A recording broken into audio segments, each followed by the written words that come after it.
textbooks on page number 3.39 focus NCERT. I hope कि तुसी सारे periodic table revise करके आए हो, ठीक है? Tomorrow will be your test, ठीक है ना? From periodic table, just your notes plus NCERT exercises, ठीक है ना? हाँ जी, so first question. तो जी एनसीईआरटी जरूर करने हैं क्वेश्चंस ते प्लस एनसीईआरटी ਜਿਹੜੇ एग्जांपलर्स ਹੁੰਦੇ ਆ ਹੈ ਨਾ एग्जांपलर्स ਚ एमसीक्यूज ਹੁੰਦੇ ਨੇ ਤਾਂ ਹੁਣ since MCQs will also be there, what is the basic theme of organization of in periodic table? देखो basic theme of organization ਕੀ है? It becomes easy to study the properties of the elements. ਉਹਨਾਂ ਦੀਆਂ chemical ਤੇ physical ਪ੍ਰੋਪਰਟੀਆਂ ਨੂੰ ਪੜ੍ਹਨਾ easy ਹੋ ਜਾਂਦਾ ਹੈ, ਠੀਕ ਹੈ, ਜਦੋਂ ਆਪਾਂ ਉਹਨਾਂ ਨੂੰ ਅਰੇਂਜ ਕਰ ਦਿੰਦੇ ਹਾਂ in terms of increasing atomic numbers. Which important property did Mendeleev use? ਉਹਨੇ ਕਿਹੜੀ ਯੂਜ਼ ਕੀਤੀ ਸੀ? atomic mass. What is the basic difference in approach between Mendeleev's table and modern table? So Mendeleev's was based upon atomic masses, modern periodic table on atomic numbers.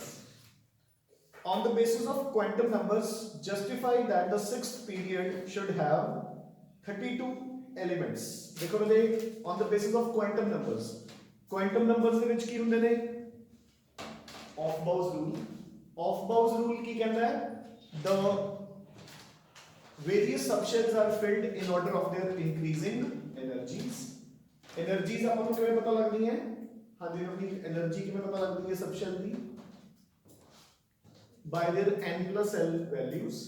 Greater is the n plus l value, greater will be the energy. In case the n plus l value comes out to be the same, फिर की होगा जैसे?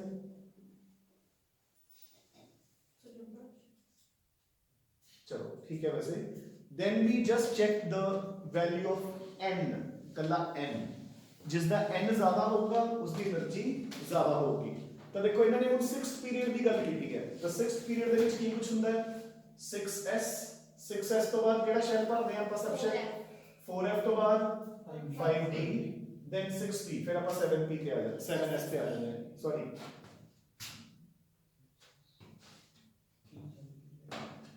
ਠੀਕ ਹੈ? ਹਾਂ ਕੀ ਹੋ ਗਿਆ ਹੁਣ? ਉਹਦੇ ਬੁੱਕ ਮਿਸਪ੍ਰਿੰਟ ਹੋ ਸਕਦੀ ਹੈ, ਮੈਂ ਕਿੰਨੇ ਵਾਰ ਕਿਹਾ ਤੁਹਾਨੂੰ, ਹੈ ਨਾ? ਆਪਾਂ ਤਾਂ ਨਾ ਮਿਸਪ੍ਰਿੰਟ ਹੁੰਦੇ. So 2 ਇੱਥੇ ਜਾਣਗੇ, 14 ਇੱਥੇ, 10 ਇੱਥੇ, 6 ਇੱਥੇ. So total will be 32. So there will be 32 elements in the 6th period. Done? ਹਾਂਜੀ, next ਤੇ ਆਓ. ਇਹਨੂੰ ਠੀਕ ਕਰੋ ਨਾ ਜੀ. The subshells present in the shell are 6s, 4f, 5d, 5d and 6p. 5d and 6p. Done हो गया? हाँ जी मेरे. In terms of period and group, how will you locate the element with atomic number 114? ये सब दस से ना सारे कि आप पहला इलेक्ट्रॉनिक कॉन्फ़िगरेशन लिखांगे. याद है कि नहीं? इधर देखो कि how to locate an element. Suppose एक एलिमेंट का एटॉमिक नंबर 35 है. ਆਪਾਂ ਨੇ ਦੱਸਣਾ ਹੈ ਕਿ ਉਹ ਪੀਰੀਓਡਿਕ ਟੇਬਲ 'ਚ ਕਿੱਥੇ ਜੇ ਪਈ ਹੈ. अब पहला उसकी इलेक्ट्रॉनिक कॉन्फ़िगरेशन लिखांगे. 1s2, 2s2, 2p6, 3s2, 3p6, 4s2, 3d10, 4p5. Done? Clear? Now, ਹੁਣ ਉਸਦਾ ਸ਼ੈਲ ਪੀਰੀਅਡ ਕਿਹੜਾ ਹੋਊਗਾ? ਜਿਹੜਾ ਲਾਸਟ ਸ਼ੈਲ ਚੱਲ ਰਿਹਾ ਹੈ 4. 3d10 ਜਿਹੜਾ ਮਰਜ਼ੀ ਉਹ ਕੋਈ ਫਰਕ ਨਹੀਂ ਪੈਂਦਾ, ਠੀਕ ਹੈ ਨਾ ਜੀ? ਸੋ ਆਪਣੇ ਕੋਲ 4p5, fourth shell is the last shell. So this is your period number. Done? Group number ਆਪਾਂ ਹਰ ਇੱਕ ਦੇ ਕੇਸ 'ਚ ਅਲੱਗ-ਅਲੱਗ ਕੈਲਕੂਲੇਟ ਕਰਦੇ ਹਾਂ. ਜਿਵੇਂ ਕਿ ਦੇਖੋ, ਅਗਰ ਆਊਟਰਮੋਸਟ ਇਲੈਕਟ੍ਰੋਨ s ਦੇ ਵਿੱਚ ਐਂਟਰ ਕਰਦਾ ਹੈ ਤਾਂ ਗਰੁੱਪ ਨੰਬਰ ਕਿਹੜਾ ਹੁੰਦਾ ਹੈ? ਜਿੰਨੇ ਇਲੈਕਟ੍ਰੋਨਸ s 'ਚ ਹੋਣ. ਜੇ ਇੱਕ ਹੁੰਦਾ ਤਾਂ ਪਹਿਲਾ, ਦੋ ਹੈ ਕਿ ਤਾਂ ਦੂਜਾ. ਜੇ last electron enters into D ਤਾਂ ਆਪਾਂ S ਦੇ ਇਲੈਕਟ੍ਰॉन्स ਤੇ D ਦੇ ਇਲੈਕਟ੍ਰॉन्स ਨੂੰ ਐਡ ਕਰ ਦਿੰਦੇ ਹਾਂ। ਅਗਰ ਦਾ last electron enters into P ਤਾਂ ਆਪਾਂ S D ਤੇ P ਦੇ ਇਲੈਕਟ੍ਰॉन्स ਐਡ ਕਰ ਦਿੰਦੇ ਹਾਂ। ਯਾਨੀ ਕਿ ਇੱਥੇ ਕਿੰਨਾ ਹੋ ਗਿਆ 2 + 10 12 12 + 5 17 ਗਰੁੱਪ ਨੰਬਰ 17 ਠੀਕ ਹੈ ਹੈਲੋਜਨਸ। अगर last electron enters into F subshell फिर ग्रुप नंबर कितना ਹੁੰਦਾ है थर्ड ऑलवेज क्योंकि ਜਿਹੜਾ F सबशेल ਹੈ ਉਹ D ਦੇ ਵਿੱਚ ਹੀ ਪਿਆ ਹੁੰਦਾ ਠੀਕ ਹੈ। ਸੋ ਇਦਾਂ ਹੀ ਜੇ ਇੱਥੇ ਐਟੋਮਿਕ ਨੰਬਰ ਹੈ 114 ਤਾਂ ਤੁਸੀਂ ਉਹਦੀ ਫਿਲਿੰਗ ਕਰੋਗੇ ਉਸ ਹਿਸਾਬ ਨਾਲ ਉਹਦਾ shell number sorry period number ਤੇ ਗਰੁੱਪ ਨੰਬਰ ਤੁਸੀਂ ਚੂਜ਼ ਕਰ ਲੋਗੇ ਕਿ ਨਹੀਂ ਠੀਕ ਹੈ। हाँ जी write the atomic number of the element present in the third period and the 17th group so 17th group है समझ गए पहले पीरियड ਦੇ ਵਿੱਚ ਤਾਂ ਕੋਈ ਹਾਈਡਰੋਜਨ ਹੁੰਦਾ ਹੀ ਨਹੀਂ ਹਾਈਡਰੋਜਨ ਤੇ ਹੀਲੀਅਮ ਹੁੰਦਾ ਹੈ दूसरे ਦੇ ਵਿੱਚ ਫਲੋਰੀਨ ਫਿਰ ਕਲੋਰੀਨ ਡਨ ਹੋ ਗਿਆ ਆਗੇ next which element do you think have been named by Lawrence Berkeley Laboratory and Seaborg's group so ਜਿਹੜੇ ਇਹਨਾਂ ਦੇ ਨੇਮ ਦੇ ਉੱਪਰ ਬੈਠੀਆਂ ਨੇ ਹੈਨਾ ਠੀਕ ਹੈ ਨਾ ਦੇਖੋ ਲੋਰੈਂਸ਼ੀਅਮ ਤੇ ਸੀਬੋਰਗੀਅਮ ਠੀਕ ਹੈ ਨਾ ਚਲੋ ਇਹ ਤਾਂ ਖੈਰ ਆਪਾਂ ਨੂੰ ਕਦੇ ਪੁੱਛੇ ਵੀ ਨਹੀਂ ਜਾਣੇ why do elements in a group have similar physical and chemical properties ਹਾਂਜੀ ਰਾਜੇ ਜਸਪ੍ਰੀਤ ਇੱਕ ਗਰੁੱਪ ਦੇ ਵਿੱਚ ਐਲੀਮੈਂਟਸ ਦੀਆਂ ਪ੍ਰੋਪਰਟੀਆਂ ਕਿਉਂ ਮਿਲਦੀਆਂ ਹੁੰਦੀਆਂ ਵੈਲੈਂਸ ਸ਼ੈਲ ਇਲੈਕਟ੍ਰੌਨਸ ਹੈ ਨਾ। What do atomic radius and ionic radius really mean to you? So ये notes ਦੇ ਵਿੱਚ ਤੁਹਾਡੇ ਚ mentioned ਹੈ ਠੀਕ ਹੈ ਨਾ कि ionic radius ਕੀ ਹੁੰਦੀ ਹੈ atomic radius ਕੀ ਹੁੰਦੀ ਹੈ cationic radius anionic radius and so on ठीक है। next page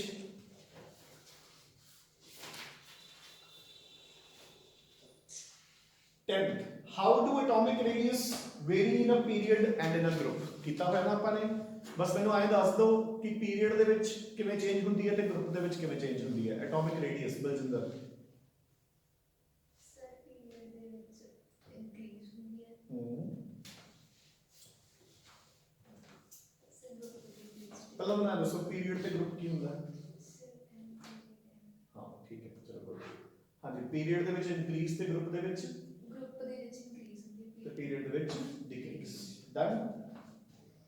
Question number 11 what do you understand by isoelectronic species ਜਿਹਦੇ ਵਿੱਚ ਇਲੈਕਟ੍ਰॉन्स ਦੀ ਗਿਣਤੀ ਸੇਮ ਹੋਏਗੀ name a species that will be isoelectronic with each of the following atoms ਤੁਸੀਂ ਕੁਝ ਵੀ example ਕਰ ਸਕਦੇ ਹੋ ਦੇਖੋ ਜੀ ਜਿਹਦਾ ਪਹਿਲੀ ਐਲੀਮੈਂਟ ਕੀ ਹੈ F ਨੈਗੇਟਿਵ ਦੇਖੋ ਇਹਨਾਂ ਨੂੰ ਕਿਵੇਂ ਕਰੀਦਾ ਹੁੰਦਾ ਕੁਝ ਵੀ ਨਹੀਂ first element is F negative F negative ਕੋਲ ਕਿੰਨੇ ਇਲੈਕਟ੍ਰॉन्स ਹੈ ਫਲੋਰੀਨ ਕੋਲ originally ਕਿੰਨੇ ਹੁੰਦੇ ਨੇ 9 9 + 1 10 7 ਨਹੀਂ ਕਾਕਾ 9 ਠੀਕ ਹੈ ਡਨ। ਹੁਣ ਆਪਾਂ ਨੇ ਕੀ ਕਰਨਾ ਦੇਖੋ ਫਲੋਰੀਨ ਤੋਂ ਪਹਿਲਾਂ ਕੌਣ ਹੈ ਆਕਸੀਜਨ ਐਟੋਮਿਕ ਨੰਬਰ 8 ਇਹਨੂੰ -2 ਕਰ ਦੋ 10 ਹੋ ਗਏ ਇਸ ਤੋਂ ਬਾਅਦ ਨਿਓਨ 10 ਹੈਗਾ ਹੀ ਹੈ ਸੋਡੀਅਮ 11 ਹੁੰਦਾ ਹੈ +1 ਕਰ ਦੋ 10 रह गए सो जितने मर्जी क्रिएट करी चलो ठीक है ये तो हो चुका हाँ जी।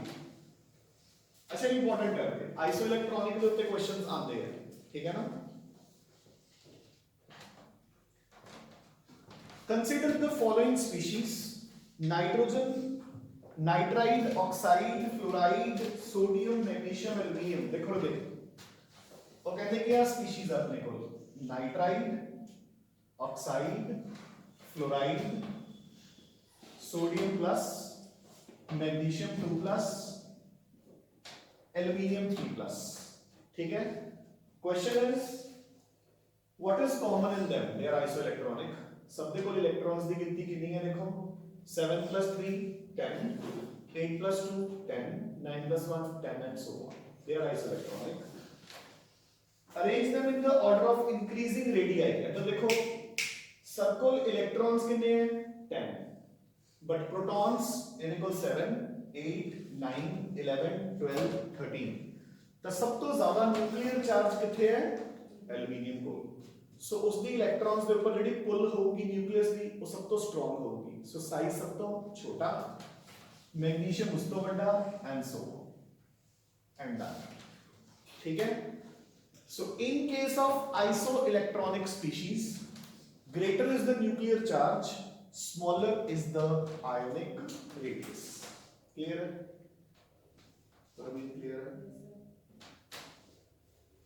Next, why are cations smaller and anions larger in radii than the parent atoms? कोई बच्चा आंसर कर सकता है? हाँ जी। सर क्योंकि cations lose करते हैं electrons and anions वही गेन करते हैं। सो cations ਨੂੰ इलेक्ट्रॉन लूज करनगे, इलेक्ट्रॉन ਦੀ ਗਿਣਤੀ ਘਟ ਜੂਗੀ, प्रोटॉन्स ਦੀ ਗਿਣਤੀ ਕੀ ਰਹੂਗੀ? सेम। सो पर इलेक्ट्रॉन ਜਿਹੜਾ न्यूक्लियर चार्ज है इट विल इंक्रीज, ठीक है। पर इलेक्ट्रॉन ਜਿਹੜਾ न्यूक्लियर चार्ज है it will increase and that is why the size will decrease. उल्टा इन केस ऑफ एनायंस, ਇਹ ਸਾਰੇ क्वेश्चंस ਤੁਹਾਡੇ ਨੋਟਸ ਦੇ ਵਿੱਚ ਐਕਸਪਲੇਨਡ ਹੈਗੇ ਆਲਰੇਡੀ। हाँ जी, what is the significance of the terms isolated gaseous atom and ground state? So the theoretical questions है। ਮੈਨੂੰ ਯਾਦ ਹੈ ਕਿ ਜਦੋਂ ਆਪਾਂ ਇਹ ਚੈਪਟਰ ਕੀਤਾ ਸੀ ਉਦੋਂ ਵੀ ਜਦੋਂ ਤੁਸੀਂ ਡਾਊਟਸ ਪੁੱਛਦੇ ਹੁੰਦੇ ਸੀ ਐਨਸੀਈਆਰਟੀ ਦੇ, ਇਹ ਦੋਨੋਂ ਇਹ ਵਾਲੇ ਕੁਐਸਚਨ ਮੈਂ ਉਦੋਂ ਵੀ ਐਕਸਪਲੇਨ ਕੀਤੇ ਸੀ, ਠੀਕ ਹੈ ਨਾ। ਤਾਂ ਇੱਕ ਵਾਰੀ ਫੇਰ ਪੜ੍ਹ ਲਿਓ, ਥਿਓਰੈਟਿਕਲ ਕੁਐਸਚਨਸ ਨੇ, ਠੀਕ ਹੈ ਨਾ। हाँ जी, the energy of the electron in the ground state of hydrogen is n. Calculate the ionization energy of hydrogen atom in joules per mole. देखो क्या है।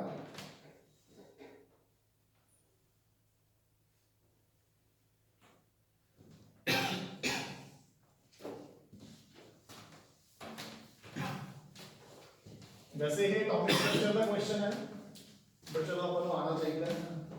देखो क्वेश्चन कह रहे हैं -2.18, देखो कह रहे हैं कि हाइड्रोजन ਦੇ ਵਿੱਚ ਇੱਕ ਇਲੈਕਟ੍ਰੋਨ ਫਰਸਟ ਸ਼ੈਲ ਦੇ ਵਿੱਚ ਹੈ, ਇਹਦੀ એનર્ਜੀ ਹੈਗੀ ਹੈ -2.18 into 10 raised -18 joules। Clear? Done. कहते कि इसकी आयनाइजेशन एनर्जी कैलकुलेट करो, ठीक है, इन जूल्स पर मोल। पहला तो आयनाइजेशन एनर्जी ਹੁੰਦੀ ਕੀ ਹੈ, ਇਸ ਨੂੰ ਇੱਥੋਂ ਆਪਾਂ ਨੇ ਕਿੰਨੀ ਪੋਜੀਸ਼ਨ ਤੇ ਲੈ ਕੇ ਜਾਣਾ ਹੈ? ਇਨਫਿਨਿਟੀ ਤੇ। એનર્ਜੀ ਦਾ ਫਾਰਮੂਲਾ ਕੀ ਹੁੰਦਾ ਹੈ? According to Bohr's model -2.18 into 10 raised -18 upon n square into z square joules per atom। Energy ਦਾ formula according to Bohr's model. ਤਾਂ ਦੇਖੋ ਪਹਿਲੇ ਸ਼ੈਲ ਚ n ਦੀ ਵੈਲਿਊ ਕਿੰਨੀ ਆ ਗਈ? 1। ਕਿਹੜੇ ਐਟਮ ਦੀ ਗੱਲ ਹੋ ਰਹੀ ਹੈ? Hydrogen. Atomic number is 1, so z is 1। ਸੋ ਆ ਤਾਂ ਸਾਰਾ ਕੈਨਸਲ ਹੋ ਗਿਆ। ਸੋ ਪਹਿਲੇ ਸ਼ੈਲ ਦੇ ਵਿੱਚ એનર્ਜੀ ਕਿੰਨੀ ਆ ਗਈ? -2.18 into 10 raised -18 joules। क्लियर? दोनों 1 1 आ गए ना ये, ठीक है। ਹੁਣ ਆਪਾਂ ਇਨਫਿਨਿਟੀ ਤੇ ਕੈਲਕੂਲੇਟ ਕਰਾਂਗੇ। ਆ ਤਾਂ 1 ਹੀ ਹੈ, n ਕਿੰਨਾ ਹੋ ਗਿਆ? Infinity. Anything divided by infinity Diljit कितना होता है? नॉट दिलजीत पता है नाम? दिलजीत नाम पता है तेरा? 2 मिनट चुप कर दो। हाँ जी, 0 नॉट डिफाइंड नहीं कर 0 कहते हैं। Infinity divided by anything is not defined. So anything divided by infinity is 0। So इथे एनर्जी कितनी है अपने कोले? 0। मैं एक ਇਹੋ ਜੀ ਪੋਜੀਸ਼ਨ ਜਿੱਥੇ ਇਲੈਕਟ੍ਰੋਨ ਦੀ એનર્ਜੀ ਇੰਨੀ ਹੈ ਉਸ ਨੂੰ ਲੈ ਕੇ ਜਾਣਾ ਹੈ ਇੱਕ ਇਹੋ ਜੀ ਪੋਜੀਸ਼ਨ ਜਿੱਥੇ ਉਹਦੀ એનર્ਜੀ 0 ਹੈ। ਸੋ ਇੱਥੋਂ ਉੱਥੇ ਜਾਣ ਚ ਇੱਥੋਂ ਉੱਥੇ ਜਾਣ ਚ मतलब ਇੱਥੋਂ ਉੱਥੇ ਜਾਣ ਚ ਉਹਦੀ એનર્ਜੀ ਘਟੂਗੀ ਕਿ ਵਧੂਗੀ? है ना, ए नेगेटिव सी ए 0 होगी, एनर्जी बढ़ गई ना। तो एनर्जी ਵਧਾਉਣ ਲਈ ਬਸ ਉਹਨਾਂ ਨੇ ਇਹੀ ਪੁੱਛਿਆ ਕਿ ਆਪਾਂ ਨੂੰ ਕਿੰਨੀ એનર્ਜੀ ਦੇਣੀ ਪਊਗੀ। ਪਹਿਲਾਂ ਇੰਨੀ ਸੀ, ਹੁਣ 0 ਹੈ, ਠੀਕ ਹੈ। So ionization energy is equal to E infinity minus E1, 0 minus minus 2.18 into 10 raises minus 18. So 2.18 into 10 raises minus 18 joules per atom answer आ गया। उन्होंने ਆਪਾਂ ਨੂੰ ਕਿਹਾ ਪਰ ਮੋਲ ਕੱਢੋ। ਇੱਕ ਮੋਲ ਚ ਅਨਮੋਲ ਕਿੰਨੇ ਐਟਮਸ ਹੁੰਦੇ ਆ? 6.022 10 raised to the power 23. Good है ना? ठीक है answer 6.02 into 10 raised to the power 23 ठीक है? पता नहीं आही है। So into 6.02 into 10 raises 23 जितना भी मल्टीप्लाई करके आ जाएगा that will be your ionization energy in joules per mole. Done? ठीक है आ जाओ।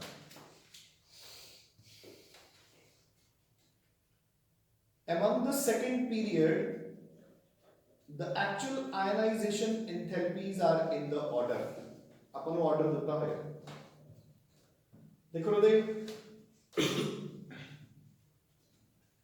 उन्होंने कहा कि y देखो ਉਹਦੇ ਹੁਣ ਆਪਾਂ ਕਹਿੰਦੇ ਹੁੰਦੇ ਆ ਕਿ ਪੀਰੀਓਡਿਕ ਟੇਬਲ ਚ ਜਦੋਂ ਆਪਾਂ ਇੱਕ ਪੀਰੀਅਡ ਚ ਮੂਵ ਕਰਦੇ ਆ ਤਾਂ ਆਇਨਾਈਜੇਸ਼ਨ એનર્ਜੀ ਇਨਕਰੀਜ਼ਸ ਤੇ ਜਦੋਂ ਆਪਾਂ ਗਰੁੱਪ ਚ ਮੂਵ ਕਰਦੇ ਆ ਇਟ ਡਿਕਰੀਜ਼ਸ ਤਾਂ ਉਹਨੇ ਸੈਕੰਡ ਪੀਰੀਅਡ ਦੀ ਗੱਲ ਕੀਤੀ ਹੈ lithium beryllium boron carbon nitrogen oxygen fluorine and neon ये अपन उदो भी डिस्कस किया सी क्वेश्चन जसप्रीत ठीक है हुन फिर अपन डिस्कस कर रहे हैं कि first ionization energy of boron is less than beryllium and oxygen is less than nitrogen क्यों होते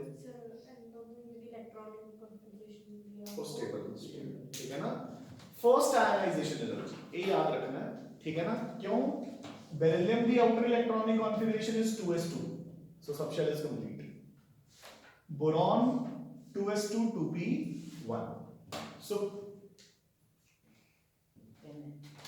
so boron ਦੇ ਵਿੱਚੋਂ ਅਗਰ ਤੁਸੀਂ ਇੱਕ ਇਲੈਕਟ੍ਰੋਨ ਰਿਮੂਵ ਕਰ ਦੋਗੇ ਉਹ ਸਟੇਬਲ ਹੋ ਜਾਊਗਾ ਠੀਕ ਹੈ similarly nitrogen is 2s2 2p3 half filled configuration जबकि ऑक्सीजन इज 2s2 2p4 एक इलेक्ट्रॉन लूज करके वो हाफ फिल हो जाएगा सो पहला इलेक्ट्रॉन रिमूव करना is easier from boron as compare to beryllium is easier from oxygen as compare to nitrogen ठीक है डन आई होप आगे बढ़ते so come on to question number 17 delta H1 of magnesium is more than sodium हाँ जी very important question है मतलब बिल्कुल बेकार question है इजी क्वेश्चन है but very important frequently asked तो समझ आ ही गया होगा क्वेश्चन है ना कोई भी बच्चा आंसर देना चाहे without looking at the book पढ़ लो रे क्वेश्चन कि क्वेश्चन पढ़ना है औखा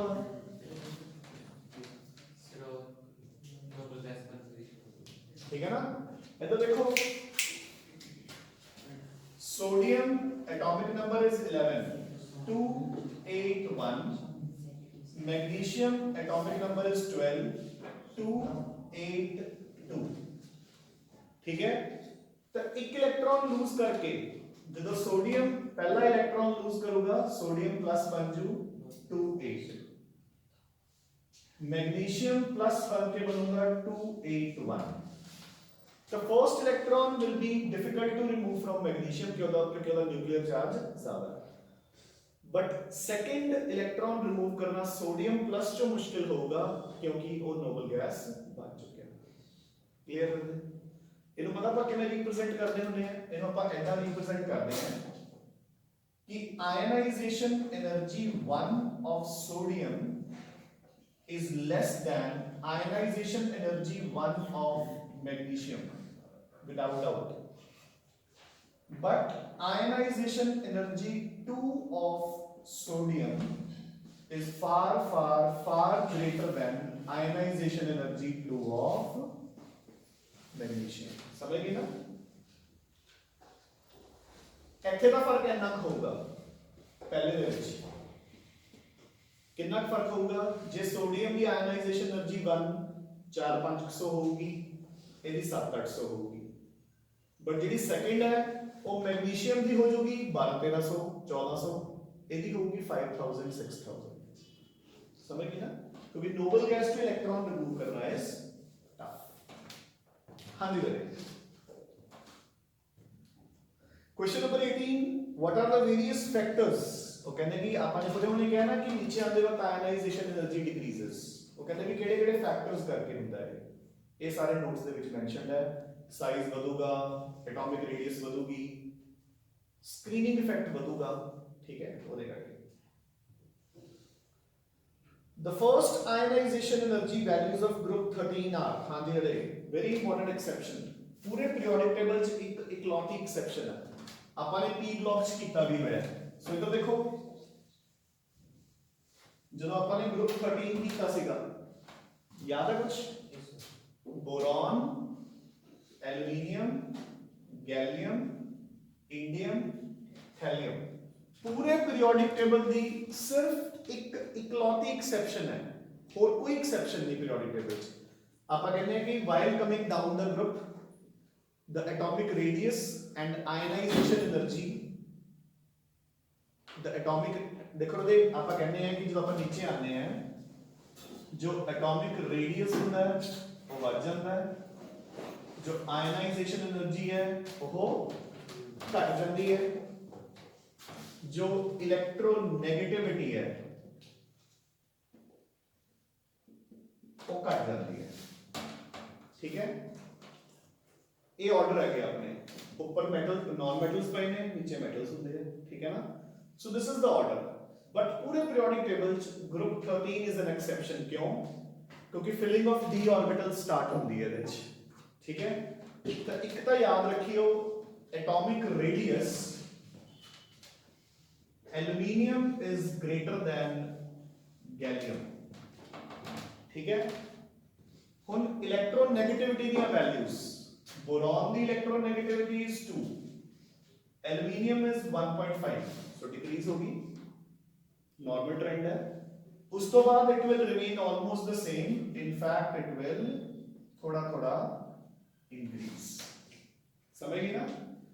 सो अगर आप कंपेयर करिए बाकी किसी भी ग्रुप कोई भी ग्रुप चक लो, nitrogen, phosphorus, arsenic, antimony, bismuth, जिस उनको पूछे कि ये जो स्ट्रॉन्गेस्ट नॉन मेटल यानी कि मोस्ट इलेक्ट्रोनेगेटिव एलिमेंट केड़ी है, nitrogen, most electropositive bismuth, without any doubt.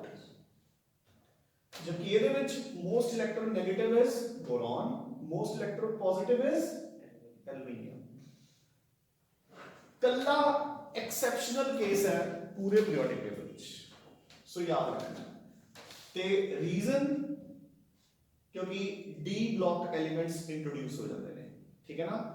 10 electrons d subshell च एंटर कर जाएंगे, जिदे करके जिदी स्क्रीनिंग होती है poor, so shell number remains the same, जबकि nuclear charge increases by 10 units, ठीक है। सो इफेक्टिव न्यूक्लियर चार्ज बहुत ज्यादा हो जाता है। तो एक ग्रुप 13 ਦੇ ਵਿੱਚ एक्सप्लेन्ड है ਸਾਨੂੰ पी ब्लॉक ਚ। ਆ ਲਓ ਸੋ ਇੱਥੇ ਵੀ ਧਿਆਨ ਨਾਲ ਦੇਖੋ, ਇੱਥੇ ਇਹ ਆਵਲੀ ਇਹਦੀ ਗੱਲ ਕਰ ਰਹੇ ਨੇ, आयनाइजेशन एनर्जी घट गई है ना नॉर्मली। तो देखो बोरॉन तो एल्यूमिनियम घट गई, एल्यूमिनियम तो गैलियम लगभग सेम, गैलियम तो इंडियम घट गई, इंडियम तो थैलियम फिर बढ़ गई, देखो सो एक्सेप्शनल, ठीक है ना। ये सब सारा मेरा मार्क करवाया हुआ है ग्रुप 13 दे विच। हां जी बताइए, which of the following pairs would have more electron gain enthalpy? Exceptional है, मार्क करो, बहुत चंगी तरह मार्क करो। जेड़ा सेकंड पार्ट है,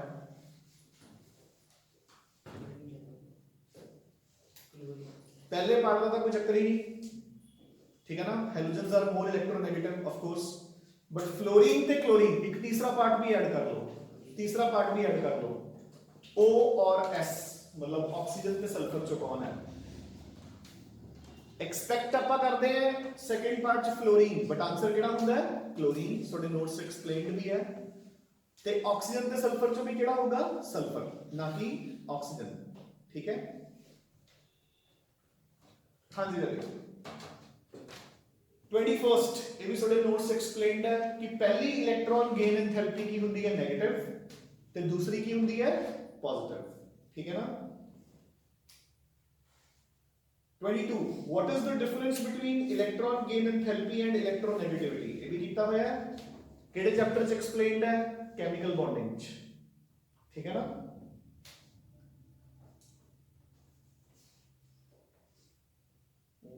थोड़े देर में ਆਪਾਂ जंप करो क्वेश्चंस सॉफ्ट एरिया सारे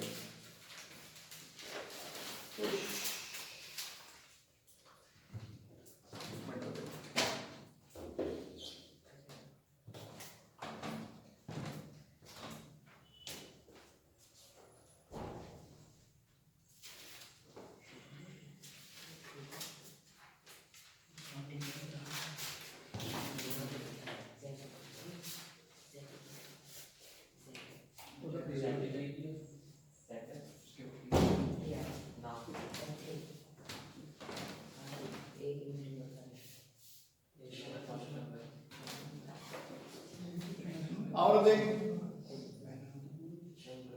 हाँ जी come on to question number 31 now 31st सो देखो रे ध्यान नाल ਆਪਾਂ ਨੂੰ the first and the second ionization energies ਦਿੱਤੀਆਂ ਹੋਈਆਂ ਠੀਕ ਹੈ ਤੇ ਨਾਲ ਇਲੈਕਟ੍ਰੋਨ ਗੇਨ ਐਂਥੈਲਪੀ ਵੈਲਿਊਜ਼ ਦਿੱਤੀਆਂ ਹੋਈਆਂ ਉਹ ਕਹਿ ਰਹੇ ਨੇ ਕਿ ਇਹਨਾਂ ਵਿੱਚੋਂ ਦੱਸੋ ਕਿ ਕਿਹੜੀਆਂ ਐਲੀਮੈਂਟਸ ਕਿਵੇਂ ਕਿਵੇਂ ਹੈ ਠੀਕ ਹੈ ਸੋ ਦੇਖੋ ਪਹਿਲਾ ਇਹ ਕੀ ਕਹਿ ਰਹੇ ਆਪਣੇ ਕੋਲੇ the least reactive element ਹੁਣ least reactive element ਕਿਹੜੀ ਹੋਊਗੀ ਜਿਹਦੀ ਆਇਨਾਈਜੇਸ਼ਨ એનર્ਜੀ ਕੀ ਹੋਊਗੀ ਬਹੁਤ ਜ਼ਿਆਦਾ ਜਾਂ ਇਲੈਕਟ੍ਰੋਨ ਗੇਨ ਐਂਥੈਲਪੀ ਕੀ ਹੋਊਗੀ ਬਹੁਤ ਘੱਟ ਠੀਕ ਹੈ ਹਾਂਜੀ ਜੀ ਲੀਸਟ ਰਿਐਕਟਿਵ ਐਲੀਮੈਂਟ ਇਹਨਾਂ ਚੋਂ ਕਿਹੜੀ ਬਣਦੀ ਹੈ ਤੁਹਾਡੇ ਅਕੋਰਡਿੰਗ 31 क्वेश्चन नंबर 31 फिफ्थ जिसकी इलेक्ट्रॉन आयनाइजेशन एनर्जी की है बहुत ज्यादा which shows it is a noble gas element ठीक है ना उस तो बाद वो पूछ रहे हैं the most reactive metal इन्हां विचों the most reactive metal केड़ा है देखो जरा ध्यान नाल फर्स्ट भी बन रहे हैं सेकंड भी बन रहे हैं चलो आप आगे देखते हैं the most reactive non metal केड़ा इन्हां चों मोस्ट रिएक्टिव नॉन मेटल देखो जरा चौथा बन रहा है तीसरे में भी प्रॉब्लम है जरा देखो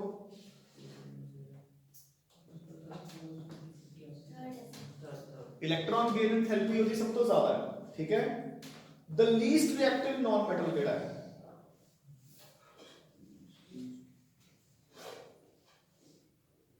छेवां नहीं आना चाहिए सिक्स्थ है ना क्योंकि ਉਹਦੀ इलेक्ट्रॉन गेन एंथैल्पी सब तो घट है -40 the metal which can form a stable binary halide with the formula mx2 एक ऐसा मेटल जेड़ा कि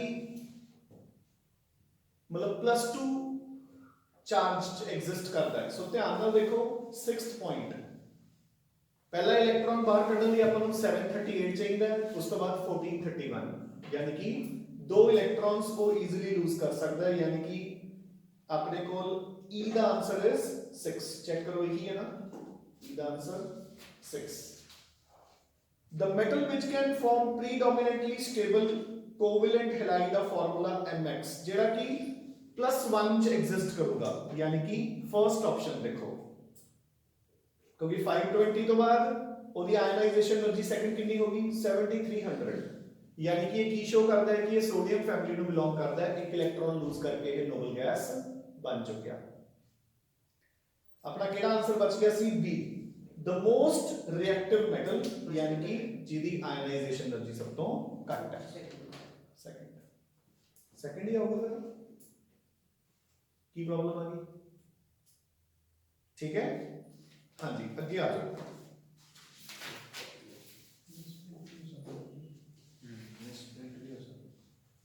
ठीक है